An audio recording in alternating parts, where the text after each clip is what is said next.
Oh, they did it again. Not only is there a button under that thing, which first of all, I'm like, how is that not pressing it? If it's a wooden one, those are so light, they're pressed by bricks. But there's a hole in the grate there, like there was in the previous floor. Oh, where did that open up? Where... that open up? Did it open before?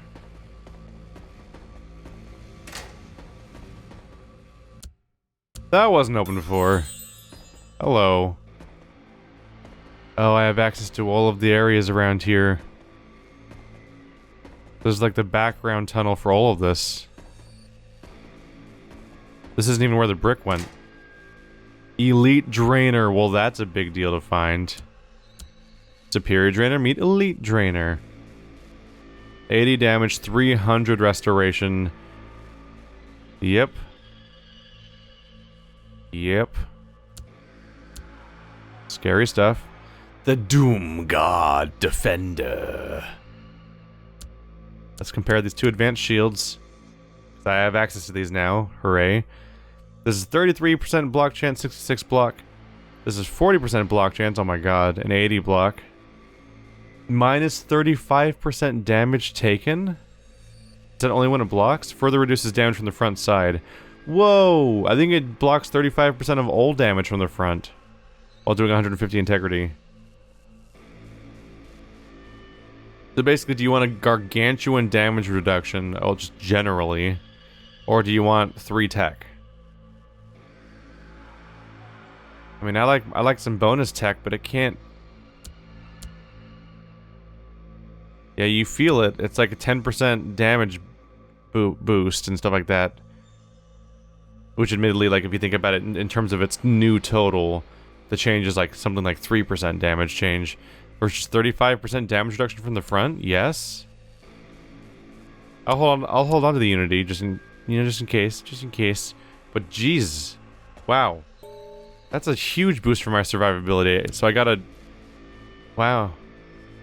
Gargantuan block chance shield. And I got a better drainer. Shield block chance 58%. And it blocks more. And it does 35% reduced damage from the front. I don't know if it's... I don't know if it only does the reduced damage when it blocks. Or if it does the reduced damage, Oh. I don't know if the reduced damage is just when it blocks or if it's also other times or something, but still a big deal.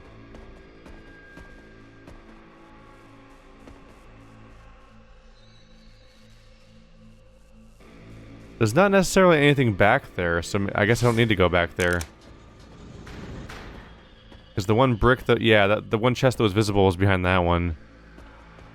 So, interestingly, you put the brick in there, but you actually end up in a different room. That was an elaborate one. Oh, you're sick. How dare you? Wanted me to stare into the freaking sun and get LASIK? Wait, what did I do? What even changed? They want you to just stare directly into the source of the laser to find that secret. That's some naughty right there. What? There it is. Is it? Oh. New laser location. There we go. New gloves. Versus these things that have resistance on them though. Oh. These have 10 integrity, but they have 10% resistance. But I do have other resistance sources, so maybe I don't need it so much. My resistance is at 60%. This gives me 2 toughness and 3 precision. It might be worth it. It might be worth it now to get a little better. Shredder. Shreds the armor of enemies, making them more vulnerable to subsequent attacks. 25% bonus damage per stack. 3 maximum stacks.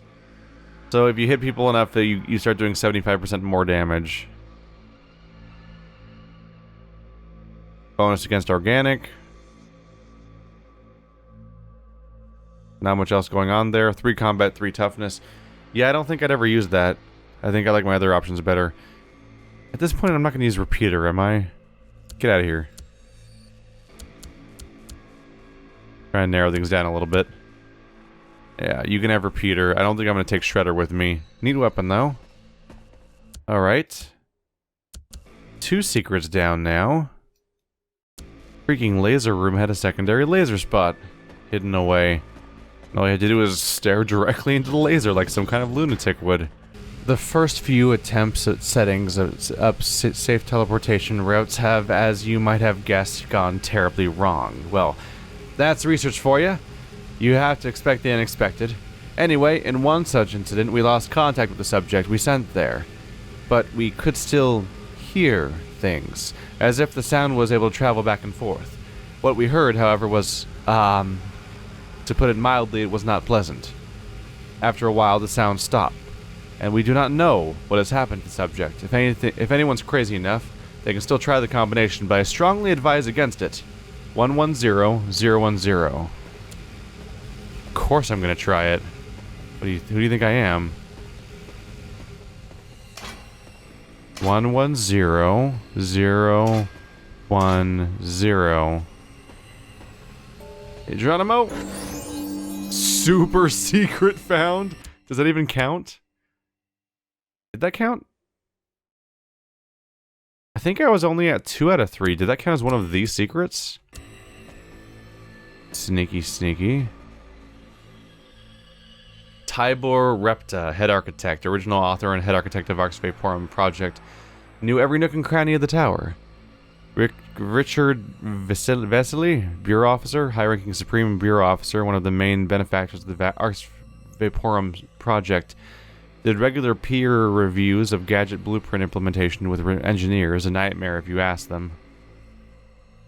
Lukas Shaprek, construction manager and beast handler, built and co-authored many of the building blocks Ark's tower is made of, also bred many creatures and constructed robots used for research. Are these just the developers? I can't view it from here. Tibor Repta. Matej Zajacek, original co-author and head gadgeteer, spent many nights grumbling about the bureau with fellow engineer Runkrauf. Otto Vazar, bureau officer, high-ranking supreme bureau officer, one of the main benefactors of the Ark's Vaporum project, made sure every piece of machinery built in the tower went through the most thorough quality assurance process possible, though they probably worked QA. Peter, I can't, man. Ulisyansky. I don't have that letter in my alphabet. Machine engineer, created clockwork systems that compromised the backbone of the Ark's Vaporum's running processes, also engineered many devious mechanisms and devices.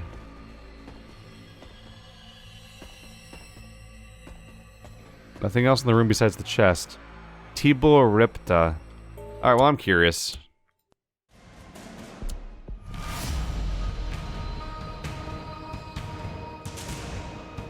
Yep. There he was. First name on the list. Alright.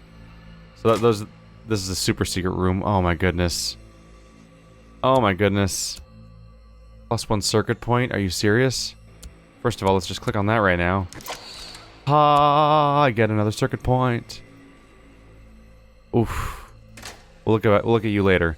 I might, because I already got the ability, I might put it into, like, hit chance with the sword, honestly. Oh, this is the last note in the game. I have, oops. 87 out of 88. Unknown. Teleportation test subject number 42. I seem to have been traveling between realities for what feels like weeks now. I've seen strange things and been to places that I could never have imagined. It just happens. You're somewhere, you're fine, and then suddenly the sound, the howling, then the dragging. Oh, the terrible pain and the feeling, as if you have been stretched out a mile long, and then all of a sudden you're somewhere else. But your body somehow just feels wrong, as if it was left behind in the other reality. And then the traveling just stopped. Somehow, I heard your voices from the control room the whole time. I've been screaming my lungs out, but you've never once responded. Now it feels like I'm just disappearing, vanishing from existence. Please, I'm begging you, get me out of here. Well, they're having a bad time. Oops. Oh my god, it's the same integrity, but it gives me 30% energy regen, 1 tech, and 20% gadget damage. What the fuck? That's a legit what the fuck powerful item. Oh my god, where's my energy regen? It's down here?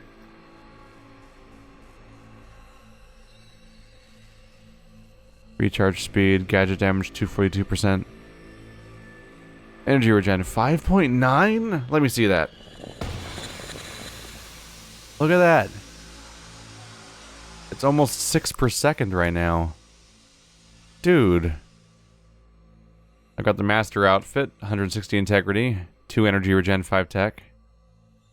There an energy regen? There it is. Yep. There you go with the best items in the game. That gives you 25% more repair power and a ton of integrity. Obviously mine gives you the least. But still, let's compare.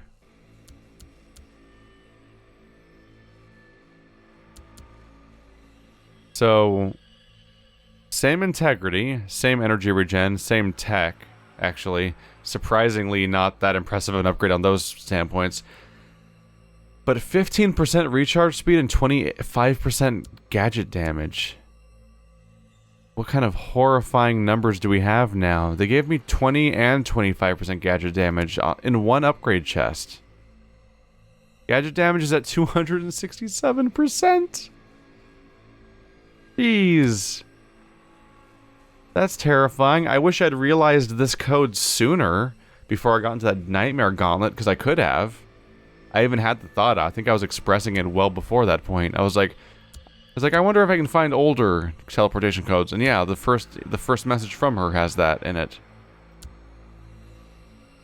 I'm trying to remember which ones I've done here. Let's see. That was on this floor, I think, right?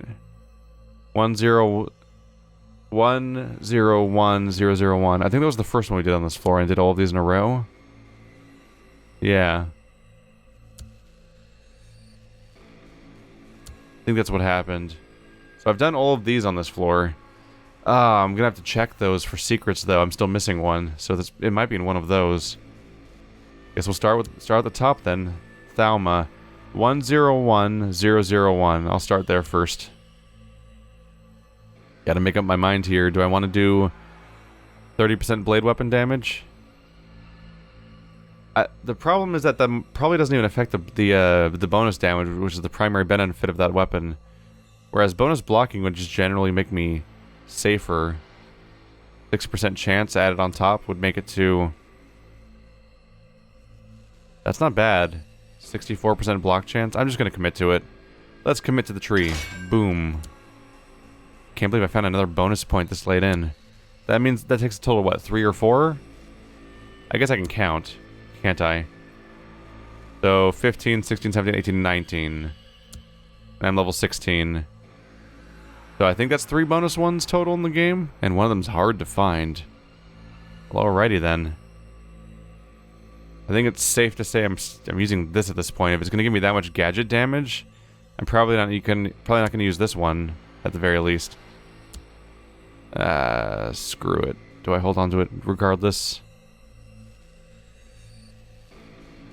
Well, I definitely don't need you.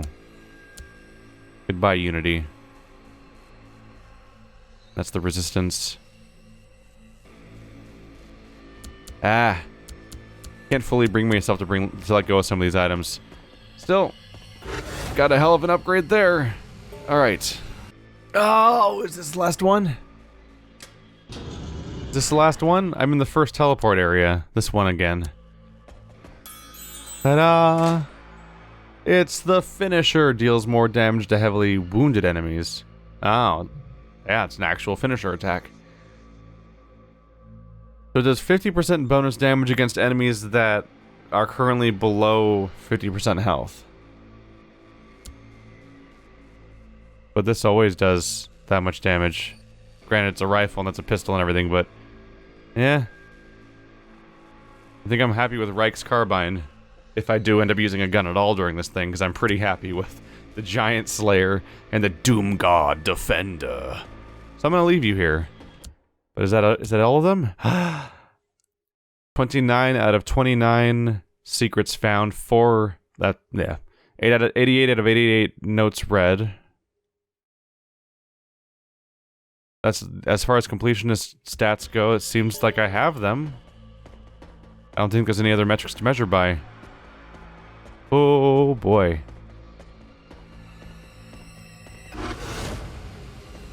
You know what that means, right? It's time. It's like time, yo.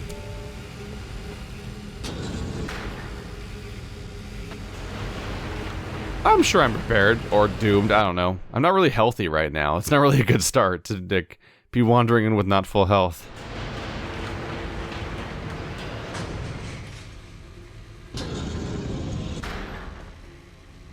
The reunion. Is that Lora? Lora, is it you? What a reunion, huh? Pity it all ends here. I must admit, Marcus, your determination is commendable. Too bad it has only led to your doom. To me. Again. What has become of you? You killed them all. Ah, those useless worms? They misbehaved. So yes, I killed them. And I will kill you too. Okay, why is there a laser? Oh, it seems bad. Laser seems bad for me, generally speaking. Okay. Okay, this is odd. How do you do? Die. Ow, not very nice. Being very rude. Okay, now I'm a little trapped and I don't like that. So I'm gonna have to ask you to get off of me. There we go. I'm just gonna chase the laser constantly, just to try to make sure it doesn't ever get close to me. A bad way. They're throwing little enemies at me. The little enemies help heal me, passively. Oh, everything died.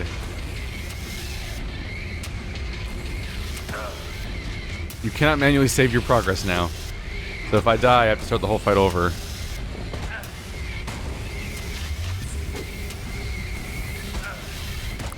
Try and take that dude out.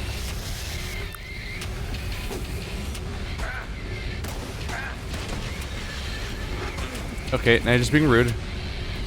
Get ahead of the laser a little bit.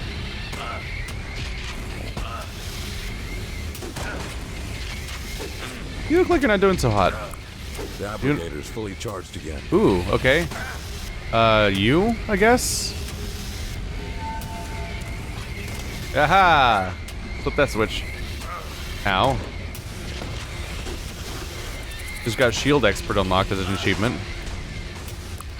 I guess just having a really high block chance probably gets me ahead on some of those shield related achievements, even though I went so much of the game not using one at all.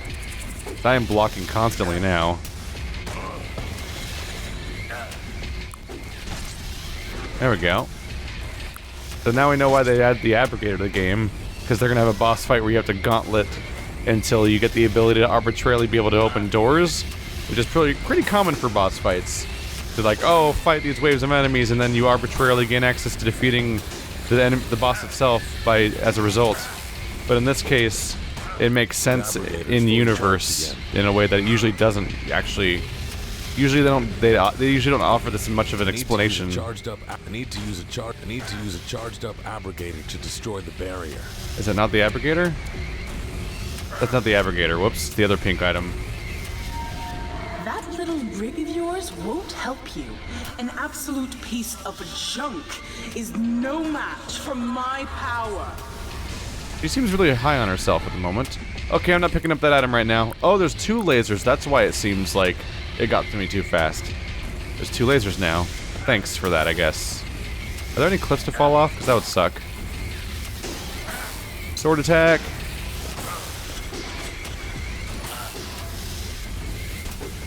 There we go. Please don't laser me. Sure hope that doesn't one-shot me. That'd be a bummer. Hey, buddy. Don't mind me. I'm just taking this ammo. Okay, need some space. Oh, he died. Like off camera, basically. Hello. Die, please. I'm doing relatively well because they're giving me a lot of squishy enemies to life leech health off of.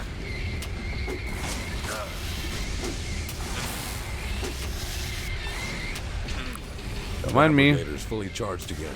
Gotta stay away from the bad. Got both of those already.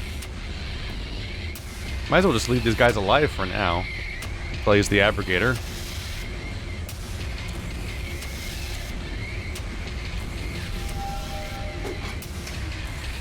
There we go.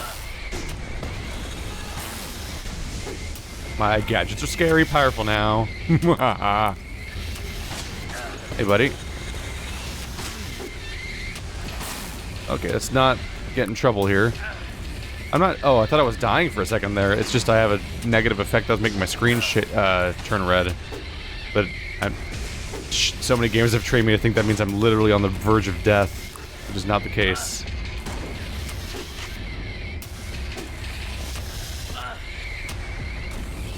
I'm doing very well.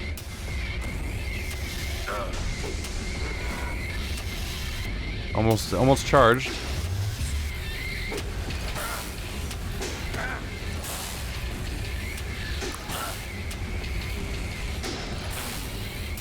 Trying to face a direction where I'll probably see the laser coming. Okay, that's not hug. Hugging is bad. Did lasers kill you guys? Actually, don't know. Be a bad move on their part, because then they'd be charging my abrogator. But she seems like not a very smart person.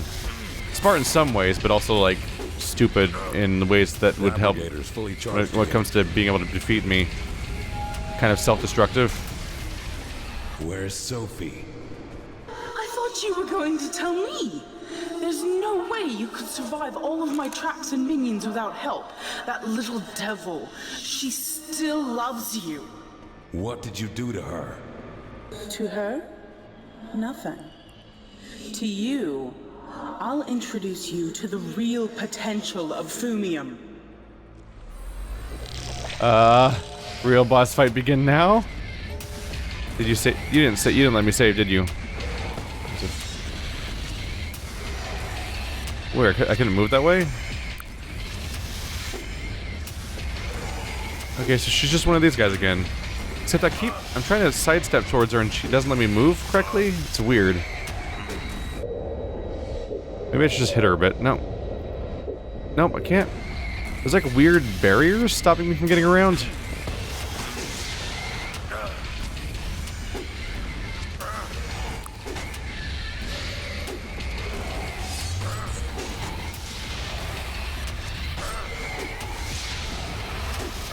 I'm hitting her for 200 each. But this is real damage. Can you get off of me, please? Get away. Go. Go on, get. Well, she has long-range life leech. Go away. He seems incredibly durable.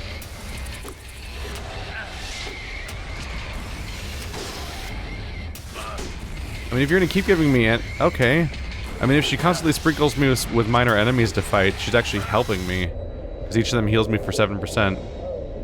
Why can't I I don't understand why I can't move. There's moments where I can't sidestep, and I don't know why. Is it because she's planning on teleporting there like 30 seconds from now? Because she doesn't seem to be in a hurry to teleport there.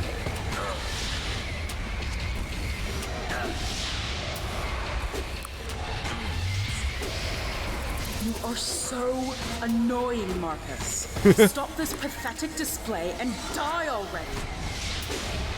You can't tell me what to do. You can't tell me what to do. You're not the boss of me. We're slowly melting her down. I need to be a little careful because I don't want to like destroy my ability to heal. So I need to leave it open. Or at least if my health gets a little low, I need to be ready for it. Oh wait, what? This is the final boss fight. What am I doing? Just Use all those freaking consumables I have sitting around. We'll eat right into those.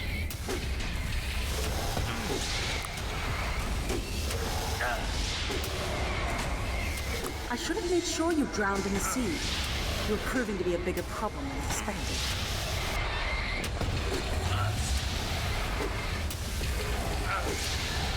Well, she's half down.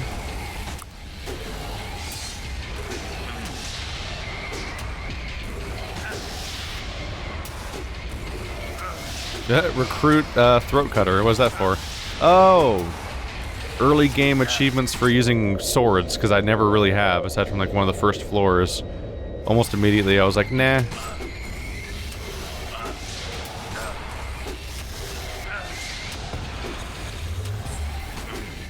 So you'll be dead soon, and then you'll get me a full healer, right?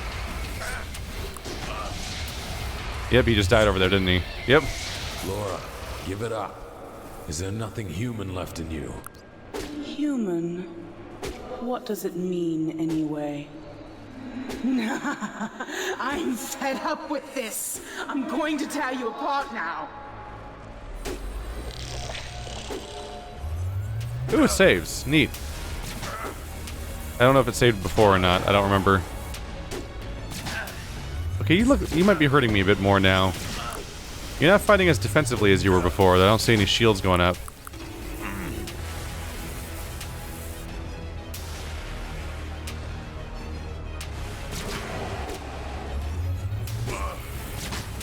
Oh wow, she has at least 50% damage reduction. I'm not getting that 200 bonus damage anymore at all. I mean, I'll just use my consumables. I don't see why not.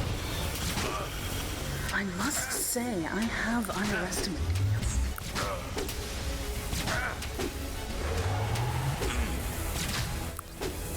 you. I'll just stand here, I guess. If it is like stats versus stats, who has the best cache of healing items? And boy, do I have a lot of healing items. And ridiculously good defenses, apparently. What is happening? This is not possible. Oh, it's super possible. And happening. Also, need this ready? There we go.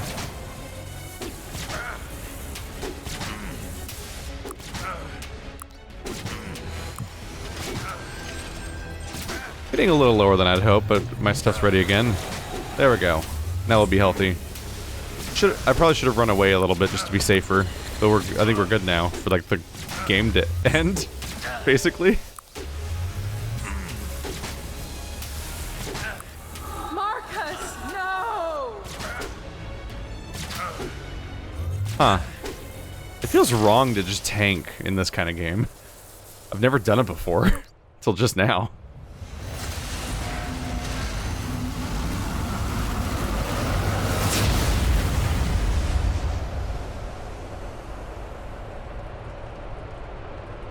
I can't believe what I've just done.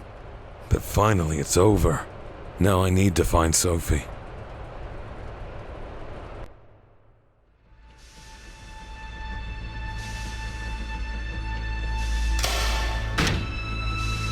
I found her very quickly. She was following the whole fight from hiding. As soon as Lora was dead and the battle ended, she ran into my arms. Not shaken or frightened, but confident and content with the result. Poor thing. So cold and pale. She must have been in shock. How will she ever forgive me for what I had to do?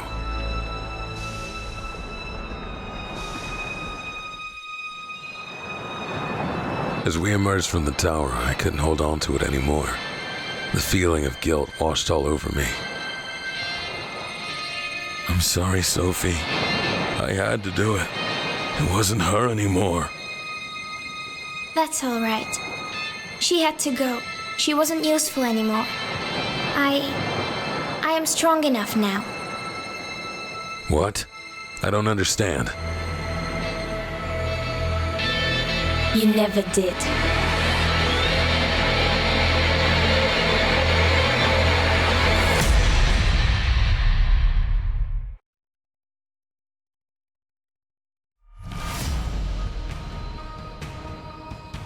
Well, there's a bummer ending. Like, I I was sure Sophie wasn't going to be in any good state, but it almost suggests that she turns on us in that moment, almost invalidating all of our efforts at some point. Huh. Well, so this was Vaporum. It was good to be back in this kind of game. No one makes this kind of game. Like, no one really does. There really is just Grimrock and this. The closest that ever came was the fall of the Dungeon Guardians, which was interesting, but not what I wanted, ultimately. The fall of the Dungeon Guardians sometimes did things right. Like, there was occasional floors where I'm like, oh, check out this floor, this is neat, but a lot of the floors were just, go grind against all the enemies until they're dead. And, the core gameplay was somewhat disappointing to me because its primary emphasis was on MMO-type combat, which is that you were essentially playing as a full party, like in Grimrock, but you were playing them like as if they were like a warrior, a rogue, and a mage, and a hunter in like World of Warcraft, basically. Like, this character is holding threat, and this character is doing heals, and this character is doing DPS, and everybody has cooldowns and energy to manage. So it quickly becomes like, if you play World of Warcraft as a rogue, like, you have your DPS rotation of your skills you do and stuff like that, and so you're just memorizing your rotations for 4 different characters, and largely just playing the same game over and over again. It had some really interesting stuff right at the end, like the boss fight was a weird, gargantuan, complicated puzzle, and it had a gimmick where they ripped levels out of your character, so as you were fighting the final boss fight,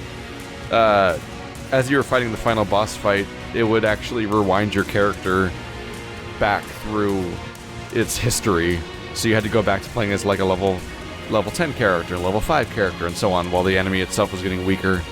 That was a neat little trick, but I just didn't like the gameplay as much. This stuff I like. I enjoy the dancing around on the grid and trying to be aware of your surroundings and using attacks and having enemies that have certain area of effect spells and stuff like that. Like that stuff that Grimrock in this game does is interesting. And I don't remember Grimrock super well because it's been years now. Like, I had to update the thumbnail because I was like, I knew I'd mentioned Grimrock during this playthrough, which would make people maybe look up that playthrough, and I'm like, I need to update that thumbnail because it's the old, like, early thumbnail that looked really bad. So I had to update to the new template because that's how long ago it was, like 2 or 3 years ago is when I played it. Grimrock 2. I'll hopefully get around to playing Grimrock 1 at some point on the channel, and maybe even Eye of the Beholder and some of these other older ones, maybe.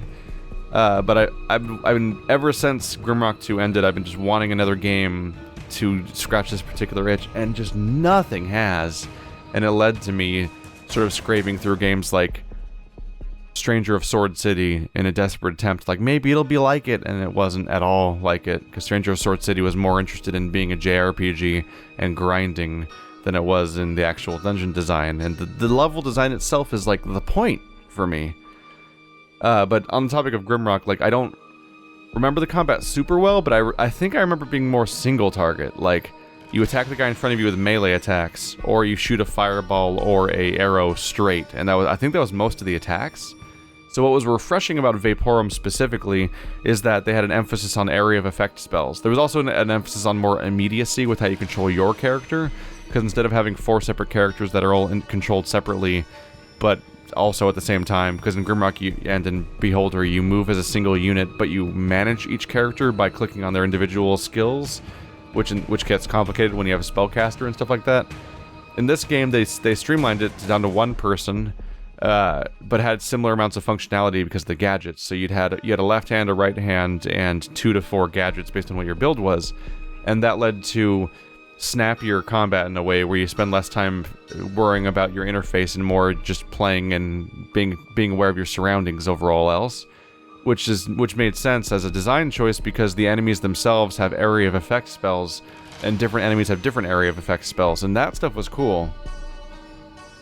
Having the golem have an attack where he attacks the 3 tiles in front of him, and having those pillar creatures that do an area of effect that hits every tile around them, and having the bugs that shoot an acid beam in a straight line, like those kinds of things, like that was a lot of interesting management to deal with, where a number of different enemies had different hitbox areas that you had to worry about, and they were generally clear, I think the only one I wasn't clear on is the flamethrower guy, but I think that's mostly just because I was capable of killing them fast enough by the time they showed up that I didn't have to really learn them, and they actually were surprisingly rare. Yeah, the flamethrower guys were surprisingly rare, weren't they? The ones that actually do the stream of flamethrower. Out of all the variants of those guys, I think they were added last and showed up the least. But generally, I became pretty aware of exactly how each character moves and how they act and stuff like that. I got some sense that it was maybe a little character-starved at some point. It might be due in part to the sameness of some of the enemies, because they have the palette swap issue where here's the 3 different rubber suit guys, here's the 3 different cockroach enemies, and here's the 3 different spider enemies, or spider pillar canister enemies. There was a sense of just kind of wanting more variety a bit, especially by the time you're hitting the final boss fight and you're realizing that a bunch of the boss fight is you fighting the same enemies again. It wasn't totally content starved, because it definitely seemed like there was a new enemy on every floor, I think, or close to that. Like, I think the number of enemies is comparable to the number of floors or larger, which is good. But there was definitely a sense of, like, I'm still fighting these enemies that I was fighting on floor 3 when I'm on floor 9 and stuff like that, which is, like, slightly much. That's a general idea, I guess. The dungeon design was satisfying, generally.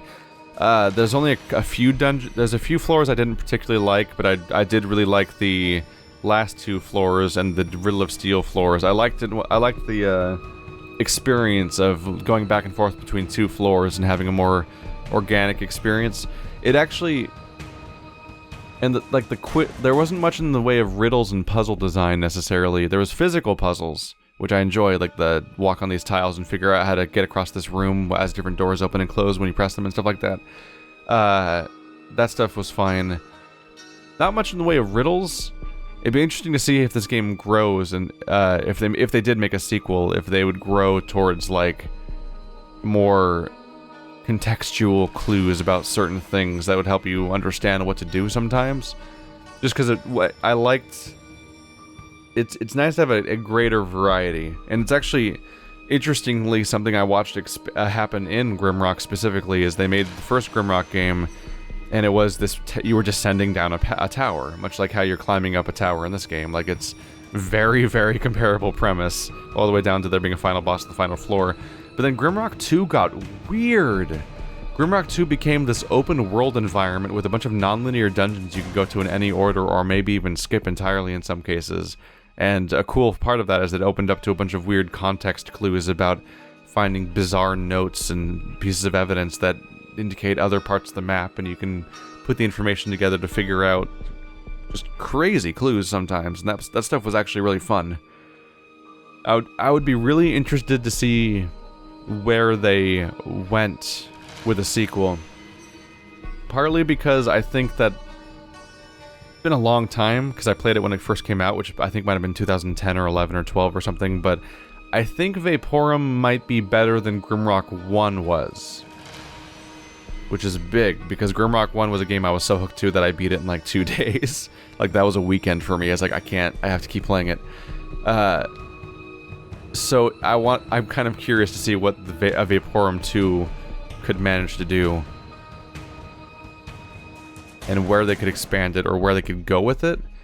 Most interestingly, I want to see how they can, if they were to make a sequel, I'd want to see how they could, like, stab out into new territory, gameplay-wise, introduce new mechanics and concepts that further make them unique.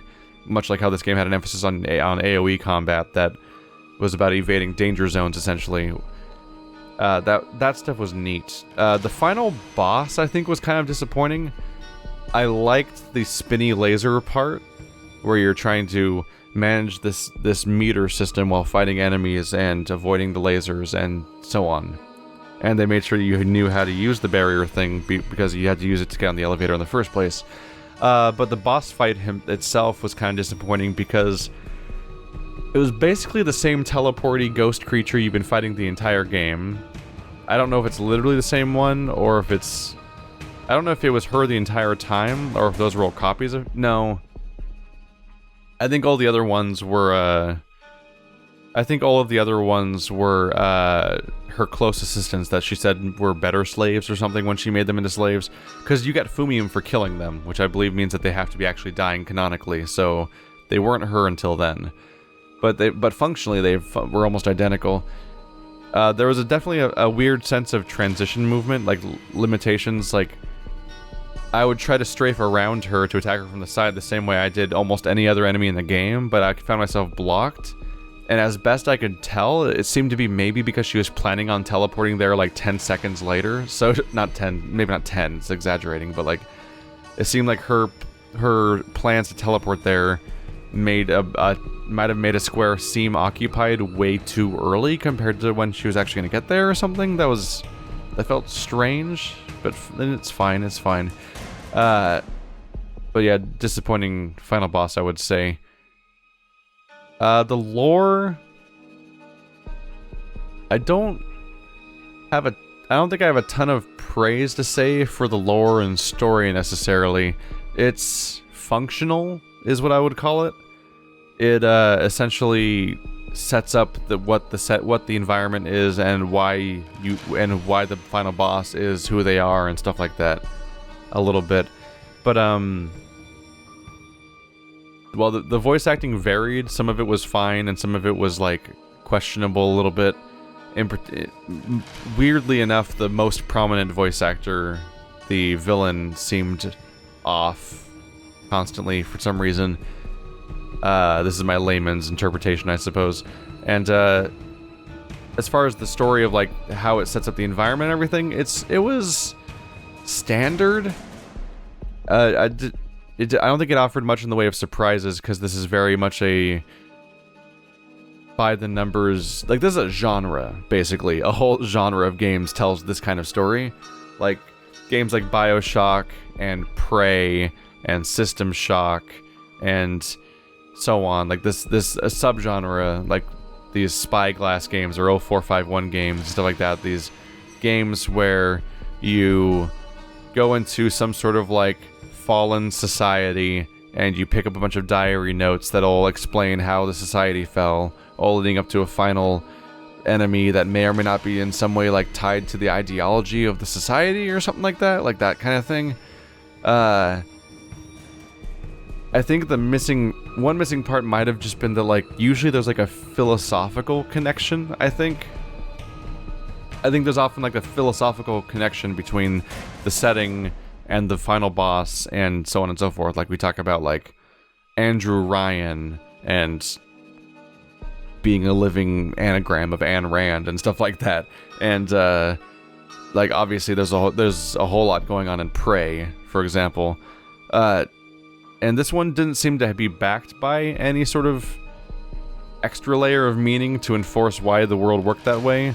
It kind of seemed like a functional by the numbers thing of just the society is going to fall. Here's the interconnected groups of people that dealt with its fall. And so they basically made up a bunch of characters that would fill the different roles of the society and then just had them all react to it falling. Which is competent. Like that's the stuff. Like it's good to see that effort done and see them do that part, because so many games wouldn't bother, especially, or like bother is even mean to say, but like so many games wouldn't even be able to get that done, because a lot of indie games just like the story comes so last. But they only reached like the par line, if you know what I mean. Like it feels like they just got the story done on a mechanical level and what needed to have happen, but there's no real flourish or meaning or nothing's really memorable about it, to the point where like you could almost walk in on floor 1 or 2 and then kind of say what the rest of the story is going to be for the rest of the game, and you might be right. That's fine. I had a good time. Thanks for watching like always, guys, and I'll see you next time.